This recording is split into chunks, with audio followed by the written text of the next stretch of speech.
I knew I was gonna die. 12-year-old escapes death cult minutes before massacre. What? That sounds crazy, chat. I'm fascinated by cults. I'm not gonna lie to you. I thought they were just like a normal thing. They're not. It's kind of crazy. This picture hides the most disturbing secret. It was taken in Guyana on November 18, 1978. 5 people were shot dead, including a woman named Patricia Parks. Whoa. During the attack, her daughter Tracy went missing in the forest, along with 4 other kids. 1 hour earlier, this footage shows the airstrip minutes before the attack. The woman with the red coat around her waist is Patricia. Her daughter Tracy has already boarded this smaller plane. The final images capture these 3 men with guns on the right. Whoa. 3 hours earlier, the camera captures 12-year-old Tracy wiping tears with her hat. Wait, what is going on? What is that? Are they going on a vacation? Or is this the cult? Cults are so interesting and sad. I'm just confused right now. As the Parks family are packing their belongings onto the truck, people from the commune show their anger, yelling at them. You bring those kids back here! Don't you touch my kids!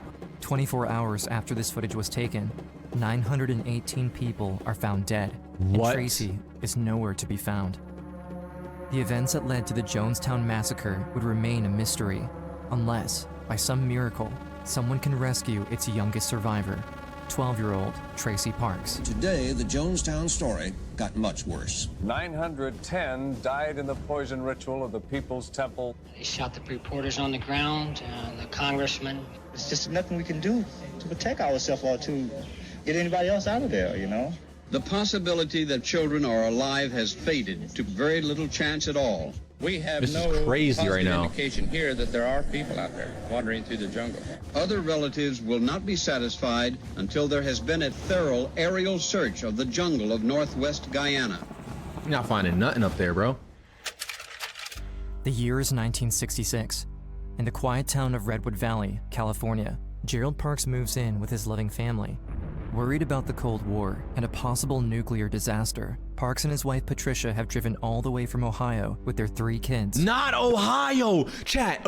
Okay, I heard, maybe I'm bugging, okay? But I heard, matter of fact, chat told me that there was Ohio. Okay, so Joy told me that there was cannibals living in national parks eating people. And then doctor said, no, it's the cartel over there. And they were killing people because you've seen something. I don't know what the truth is, okay? But either people are getting killed from the cartel or people are dying from getting eaten or something like that. It's crazy over there. Only in Ohio? No, it's scary. Skinwalker. I don't think there's, do you think there's like creatures like skinwalkers and stuff? Do you believe in those? Like, there's no way. Yes, we have everything documented. There's no way we don't have, like, absolutely. Really? You think there's just like one mysterious monster with no lineage, no nothing, not documented, just in one spot? That sounds crazy, dude. Yeah. Is there YouTube videos on this? Because I'm kind of curious. Someone said me. Okay, dude. You know that fucking meme with the wolf? That's you. Their son Dale, their daughter Brenda, and their 6-week-old baby girl, Tracy. The Parks are among the hundreds of people who followed Reverend Jones to California.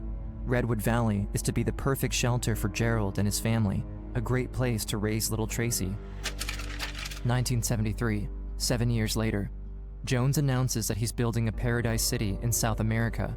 He calls it the People's Temple Agricultural Project. Oh no. But it will later be known only as Jonestown. This is to be the promised land, but contrary to Gerald and Patricia, Tracy is not at all excited. August 1st, 1977. An article is published in New West magazine condemning the People's Temple, talking about allegations of abuse.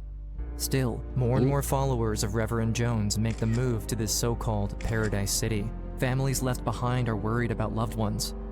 Months pass, and no one's heard from the Parks family since they left. November 17th, 1978. It's kind of cool that you could just make a city. Like, I probably would have had a cult or like something cool. I would have been like a cowboy or something. I would have been sick. Like a cowboy with like a cool gun and just shooting stuff, because I'd be like, give me your ass, give me your gold, and then shoot. Kenji City, yeah. Senator Leo Ryan from California flies to Guyana with his legal aid and the NBC camera crew to investigate. The word we were getting was that there was an armed encampment. His goal was simply to go there and try to determine if people were being held against their will, and if so, to try to get them out of there. The entire trip to the city of Jonestown is documented on tape. The images you see here will later be found abandoned on this Guyana airstrip. I'm from the United States government. We're here to inquire into the health and the welfare of American citizens who are here. As he arrives at the camp, Leo Ryan is met with an unexpected scene. Cheerful children playing and smiling, adults in colorful clothing, dancing and singing. Oh, shit. How could you not be impressed that out of the jungles of Guyana, they had carved out a community? Rice, that's kind of cool. Black-eyed peas, more peas. You have different containers around the place. Couldn't go through all the tremendous inventory they built up. Kool-Aid. At first glance, Jonestown really does look like a great place to live. Oh, it's really nice here. We're going on a scouting mission to get some barrels along with the leaves. They really love it here in Jonestown, as you can see. But something floats in the air, something hidden behind the Oh, are you okay? Blink if you need help. Oh my God, he looks traumatized. eyes. Are all these people really happy? Some people have said they couldn't leave if they wanted to. Do you think you could? Yeah, if I really wanted to, I'm free to go. If I was really wanted to, I'd be able to free to go. Well, I believe it. I've been here a few days, and I have absolutely no complaints at all. Oh, it is really nice here.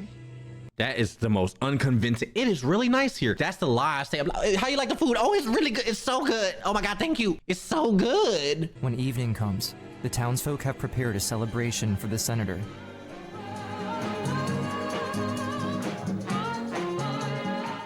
It was a vibrant community. I would never have imagined that something was very, very wrong.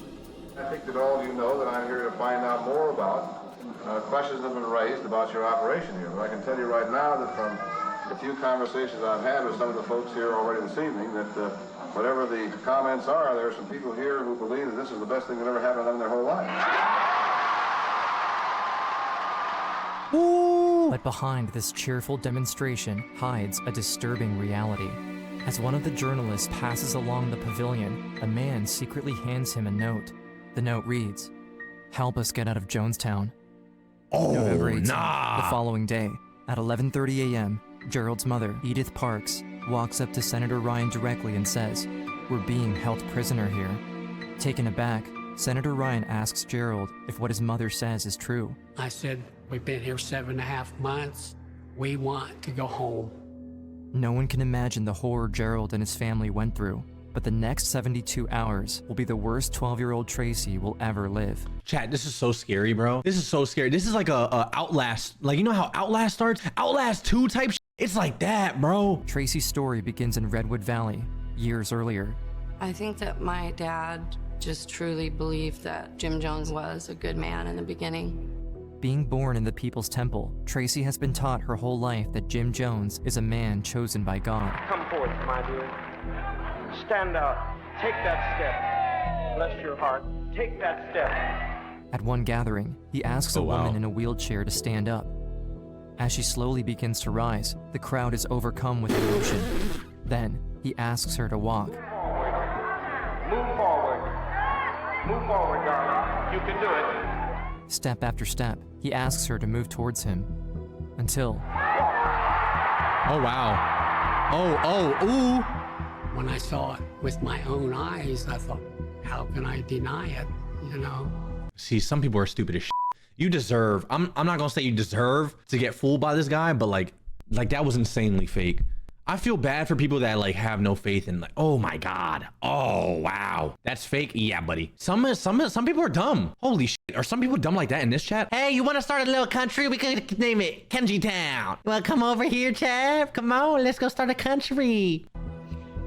What Gerald doesn't know at the time is that the woman in the wheelchair, who stood and walked among the crowd, was actually one of Jones' secretaries, hired for the spectacle.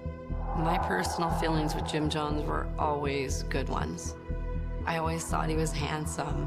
Just watching him, I would just be mesmerized. Just like Elvis Presley. A great deal of God in my body. They see Christ in me, a hope of glory.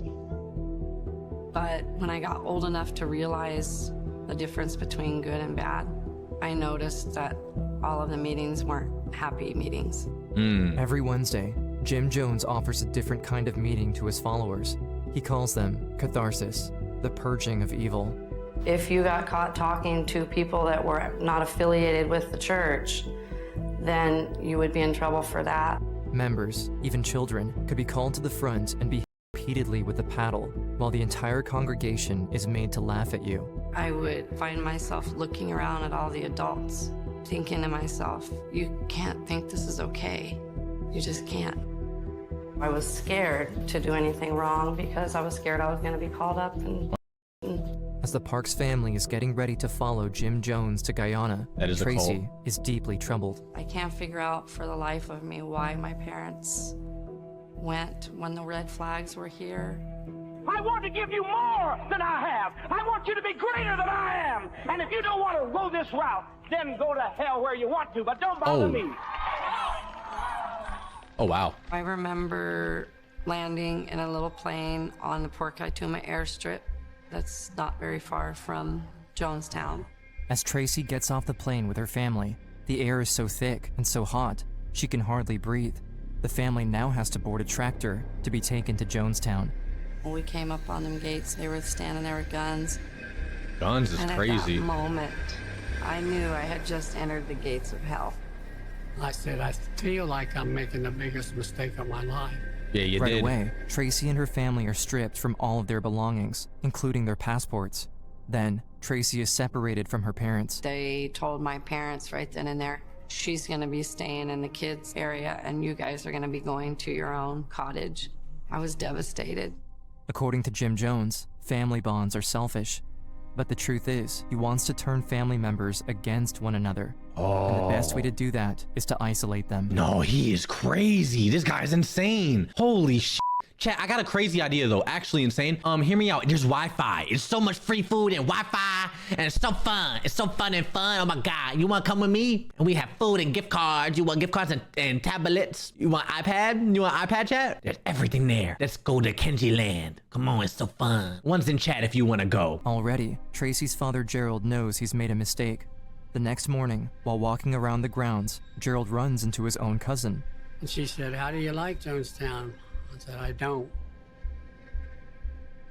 That's all was said. But the power Jim Jones has on his followers is already very strong. That night at the gathering, Gerald is called to the front. His cousin has told on him. So my dad was up in front of all the people. One of the security guards came over and just started wailing on my dad. And I jumped out of my chair to go up there. And I yelled, get that bee off my dad. And this person grabbed me and said, if you know what was good for you, you would sit out. Father cares. Father cares. You can tell in his voice he cares. I had to act like I was one of them, but I never give up hope. I thought somehow.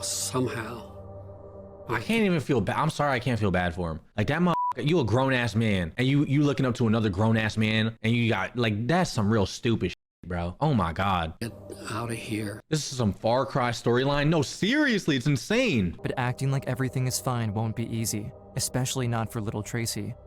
She discovers quickly that Jones forces his followers to work incredibly long hours. The day starts at 6 a.m. when the guards pass around yelling for people to wake up. Tracy jumps out of bed and runs to the breakfast table. In the morning, rice and milk with bugs in it. Ew. And maybe for dinner we had rice and gravy.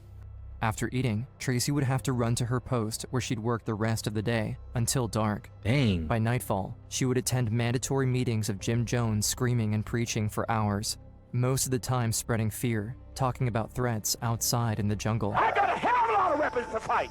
I got my claws, I got compasses, I got guns, I got dynamite, I got a hell of a lot to fight. I'll fight, I'll fight, I'll... Listening to Jim Jones preach till whatever time in the morning he got done.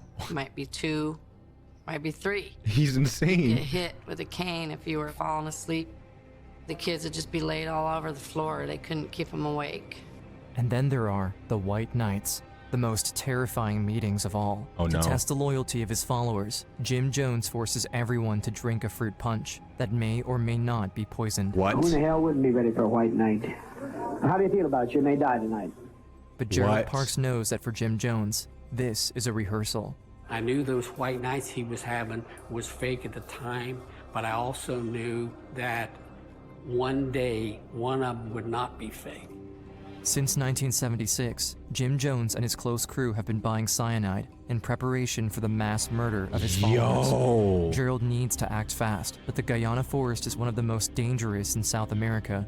Jim Jones makes sure everyone knows this. How do you even get out of there, chat? There's literally no way out. This reminds me of the movie called The Boy in the White Pajamas. I don't know why. I don't know. I never watched that. Cyanide, bro, you can't. What is going on? You're fucking stuck. I'm getting out, bitch.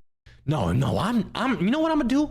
Guns. I'm using rocks. What I would do, I would take a rock. I'll take a rock and I'll challenge Jim Jones. I'll be like, Jim Jones, your time is here. God has called upon me to take you out, you false prophet. And then people will be like, oh my God, someone stand up to Jim Jones. And I'll be like, I have my loyal followers here. Pass me my rock. And then I'm gonna have someone pass me a rock and then I throw it at him.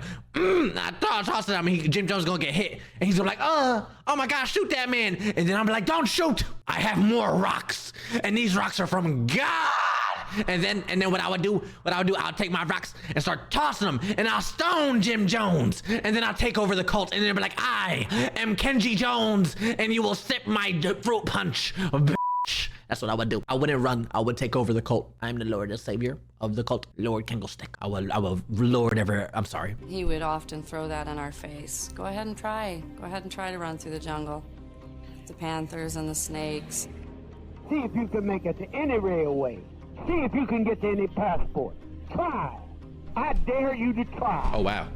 It's November 17th, 1978. Jim Jones tells his followers that Senator Ryan is coming. Jones wants to prevent a possible crisis. He takes certain precautions. Prepping everybody mentally for you better not get out of hand. You better be on your best behavior. I'm from the United States government, and we're here to inquire into the health and the welfare of American citizens who are here. They had a big musical, singing, dancing, and everything to make him see how happy everybody was.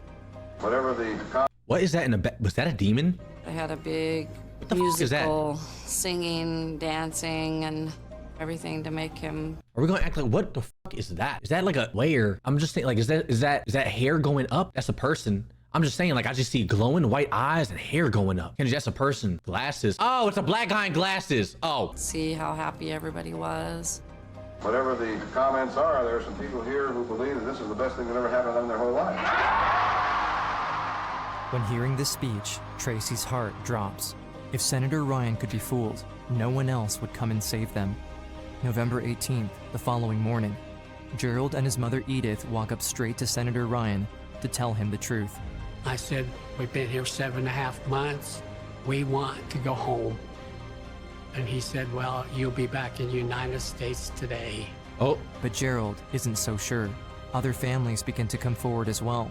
Soon, more than a dozen temple members have stepped up with the Parks family, wanting to defect. Jim Jones confronts Gerald's family about their intention to leave. Gerald wearing the white and blue top, his daughter Brenda standing behind him. Although Jones is obviously shocked by the news, he doesn't make much of a scene. I went into a state of shock and I started crying. And I had my hat and I was wiping my eyes. Oh no. I was crying in utter fear. Although Senator Ryan thinks he can get these people home safely, no one else is convinced. While the defectors are dragging their belongings onto the tractor that will take them out of Jonestown, chaos begins to spread. You bring those kids back here! Hold on a second. You bring them back! 1 second, 1 second. Don't you touch my kids! They were calling us names. The lawyer asked me, said, what's really going on over here? And I said, the bastard's going to kill us all. That's what's going on. The road to the airstrip is 6 miles long and in horrible condition. Tension is on everyone's face, but no one says a word. My wife was on the truck. Our eyes met, and I looked at her, and she looked at me, and neither one. Yeah, he was a very handsome looking man. I'm not gonna lie to you. You know what I mean? He looks like he could be in a movie, dude. He look like an actor. I don't know what role he'll play, but he looked good, bro. On God, right? Like damn, what happened? He got old. Age comes for us all, bitch. I don't want, I die young. Fuck it. One of us said anything. As they finally arrive at the landing strip in Port Kaituma, 33 people. Fruity patootie. Listen, it's not gay to admire another handsome man. You understand? I am Kenji. Calm down. I'm not saying I'm a okay? Like, chat, stop. Can y'all not make it weird, okay? What are y'all talking? First of all, what are y'all talking about? Half of y'all most of y'all in here are girls, and y'all bitch be touching other bitches. It's crazy. Y'all be making out with bitches and be like, no, not gay, I'm not lesbian, no. No, she's just so hot, and touching ass and titties and stuff. Like, what are we talking about here, dude? Who? Y'all be more fruity than the dudes, for real. What you talking about? Acting like it's normal. Like if I went around and what? That's cap. We literally had a conversation last week of you guys undressing in front of your friends like it's nothing. I'm just saying, if I pull my dick out in front of my friend, it's kind of gay, okay? Y'all will pull titties out and then be like, oh my God, they're so big. You know what I mean? And fucking pull out your hand. Oh my God, they're so big. Like, what are we talking about here, dude? Well, they're my besties. Whatever you want to say, buddy, you don't see me grabbing my best friend's dick, okay? Wow, it's so big. Let me just, it's so big, man. Wow, nice cock. Like, no, dude. Okay, what are we talking about? Shut your ass up. People prepare to board 2 planes, splitting the Parks family. It's called womanhood. You wouldn't understand it /J. I had some real, I was going to say some real crazy stuff, and I'm not going to do it. I know we have a little bit of new people in here. I don't want to be rude in front of them. You know what? The new people, I'm going to say it. I hope you get a huge blood clot. It just come out of you, and you be like, oh my God, is that, oh my God, what is that? And it's going to look at you up in your face, and you'll be like, Mama, I love you. I hope it talks to you. The camera is still rolling. You can see Gerald Parks approaching the plane with his family in tow. Then, behind them at the dirt road, a truck arrives with armed men. Oh no. They were followed. The gunman opened fire. Right away, Patricia Parks is shot dead. Oh. 4 more people are killed on the airstrip, including NBC reporter Don Harris No. and Senator Ryan. The cameraman, Bob Brown, is also killed. No. Many more are gravely wounded. They have footage? Tracy is on the other plane with her brother Dale. Gerald doesn't know if they're alive. I couldn't get my seatbelt off. I heard my mom holler, look at my wife, Patty. Oh my God. If I looked back, she was sitting slumped over with her top of her head on. Finally, the shooting stops, and the truck drives away. I just stood there for a few seconds, and it's like a bad dream, or this can't be happening. No we way. were expecting at any moment for them to come back. In the smaller plane, a man who pretended to be a defector has opened fire at point blank. After shooting one of the adults, he turns his gun toward Dale, Tracy's brother. The sound went off, sounded like the bullet came out, and my brother's hands flew back. I got out of the plane and I flew down that airstrip. God gave me wings because I don't think I touched the ground. Gerald sees Tracy running toward him. He means to shield Tracy from the horrible sight, but she's too fast. I told myself she was faking, Yo. so they wouldn't shoot her anymore. This is insane. Oh my God, no, bro. I knew that I had to get her to safety. So I headed the girls towards the jungle and said, go in there, don't go too far, go in there so you can't be seen, and wait till we call you. We just started running straight out into the jungle. As Gerald and his mother remain on the airstrip, Tracy, her sister Brenda, and 3 other kids are now by themselves. We just ran so far because of the fears of Jones instilling in us, I'll find you, you escape. See if you can make it to any railway. See if you can get to any passport. How did they get that footage, chat? That is scary. Oh my God. Try. I dare you to try. So we thought he was probably looking for us. Before night came, we went back to the jungle, started hollering for the kids. And no response. That's when my heart dropped, because I knew Guyana's one of the most dangerous jungles in the world. When darkness falls, the kids find a bent-over tree to climb and spend the night. As the world around them turns pitch black, they hear gunshots. We thought that it was them coming back to finish them off on the airstrip. We figured, okay, now Dad and them's gone. Oh no. So now we don't have anybody. And that was the worst night I could ever recall in my life. How did it get out? November 19th, day 2 in the jungle. Tracy starts to feel ill. Having nothing to eat or drink, her condition deteriorates rapidly.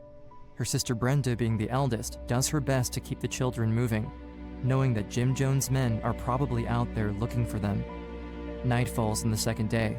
A search helicopter flies overhead. probing the grounds with its light. The children find cover to avoid being seen. They can't risk. How the f do they have helicopters? Yo, they have guns, helicopters. Oh my God. Is this happening right? Could this be happening right now? Do you think? There's no way this happens in 2020, right? No, it is. It does? Yeah, it does. There's literally still cults. Really? Whoa. More advanced too? Holy shit. There's probably like underground bunkers or something, dude. And they just keep them trapped in there. Holy shit.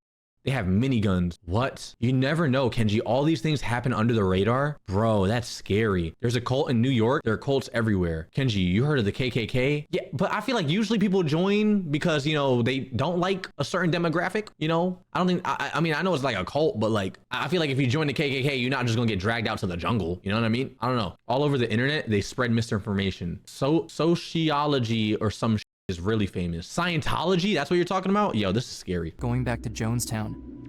That night, Tracy develops a high fever. Everyone else starts to get sick as well. And I remember just begging the creator of this universe to take me. The feeling of giving up was like a relief, that you didn't have to keep trying. November 20th, day 3. All 5 children are laying sick and exhausted on the jungle floor. Brenda no longer has the strength to carry the group along, but she can't let her little sister Tracy down. Oh no. I just remember thinking that if we don't get out of here today, we're not going to get out at all. Damn. I heard this music out here in the middle of a jungle. Who or where would even be playing it? Where would it be coming from? My sister hit me. She goes, "Get up." It was like it had snapped me back to reality, which allowed me to think. And as soon as that happened, that music turned to the sound of a generator. The group follows Brenda through the wilderness. Brenda hurries them to run between the trees, stopping at times to listen for the sound, then running again. After a long while, they see a group of armed men patrolling alongside a river. I thought they were going to either help us or they're going to take us back to Jones, and I was too sick to care. Police come and told me that the kids had been found. It was police? The first time I had something to smile about.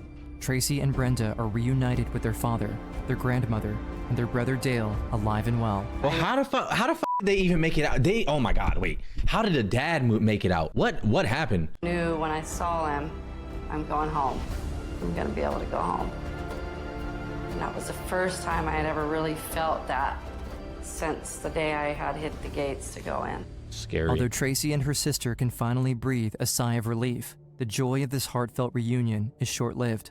They learn the details of what happened inside Jonestown the day of the attack. November 18th, 2 days earlier. At 4:30 p.m., Jim Jones calls the members of the People's Temple to assemble at the pavilion. The area is surrounded by armed guards. Oh no. The meeting is recorded on audio tape. Gather in, folks. It's easy. It's easy. Jones has ordered for the cyanide to be mixed with the Kool-Aid. Then, he forces his followers to drink it. If we can't live in peace, then let's die in peace. They're clapping? The tape is 45 minutes long. In it, you can hear Jim Jones making outrageous claims, speaking of an army coming to torture them. Plain as I know how to tell you, I've never lied to you. I never have lied to you.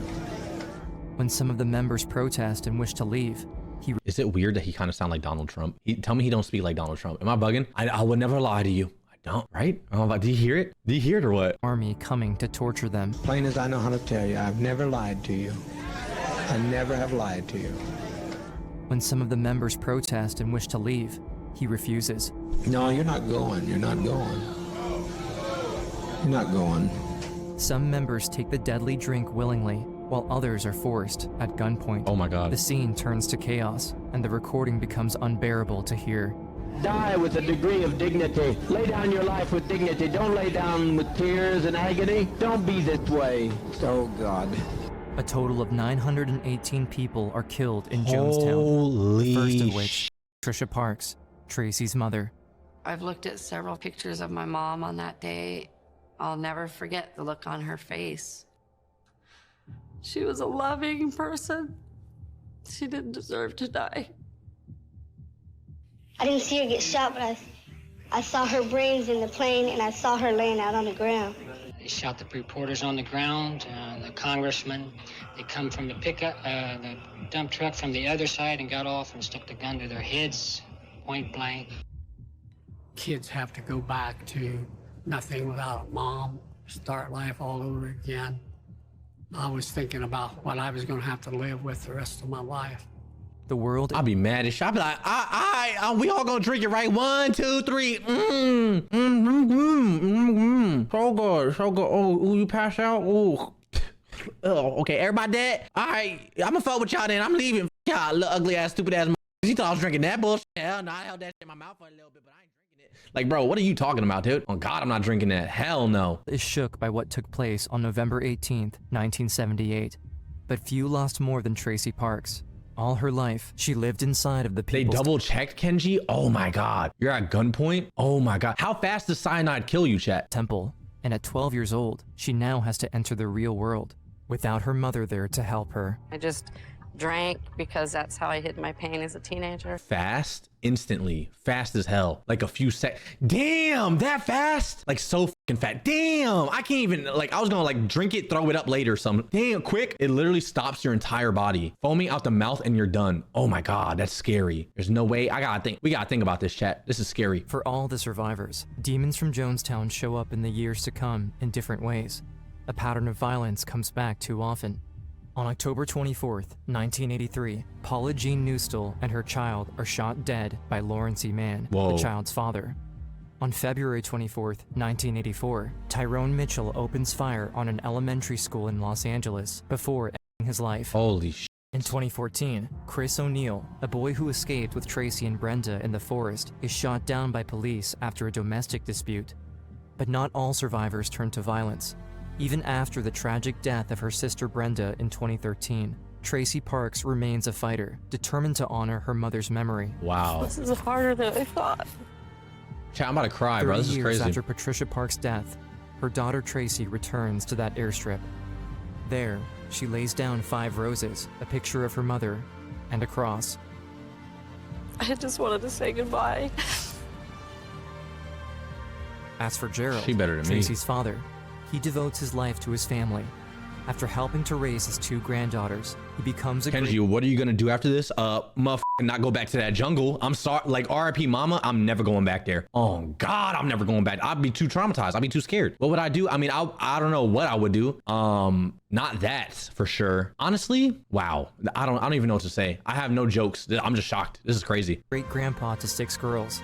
His family means everything to him, and he always makes sure to put them first. I think about my wife very often, whether she hears me or not, whether there's a hereafter or not. When I go to bed at night, I tell her I love her. Gerald dies on November 1st, 2022. In Jonestown, there was a sign hung up on the wall. Those who forget the past are condemned to repeat it. Tracy didn't know what it meant back then, but today, this sign is the reason she shares her story. She says, if I keep quiet, Jim Jones wins. A tragedy of that magnitude affects you the rest of your life. Either you flail or you succeed. And I chose to succeed because I wanted my mom to be proud of me. Jim Jones brainwashed almost like 1,000 people just to drink to kill themselves. Holy shit. I would be a good cult leader. I wouldn't make you guys drink that. I would never make you guys drink that. And if you want to leave, you could leave. I would be a good cult leader. I will make you peanut butter and jelly sandwiches, you ass. Thank you, Kenji, of course. And I will make sure you get tucked in at night if you want. Kenji, stop. No, I will make sure you guys are good and happy. I still never join you. I never join. Stop. I want a PB&J. You like PB&J? I can make you one. I'll make you a PB&J. Cult leader Kenji. I will do good. I will make it good. You're all a cult leader. You're already a cult leader. Oh, kind of. Yeah, we are a cult already. Chat, channel your cult energies towards me. I can't even joke around like that anymore. That was actually depressing, sad, and I don't know what to think. Wow. Wow. First time hearing about Jim Jones. That's the first time hearing about Jim Jones. That is traumatic, dude. Holy. I don't know what I would do in this situation. I don't think I would be in that situation because I just don't, I wouldn't do that, to be honest with you. But like, holy, it's just scary. That's so scary.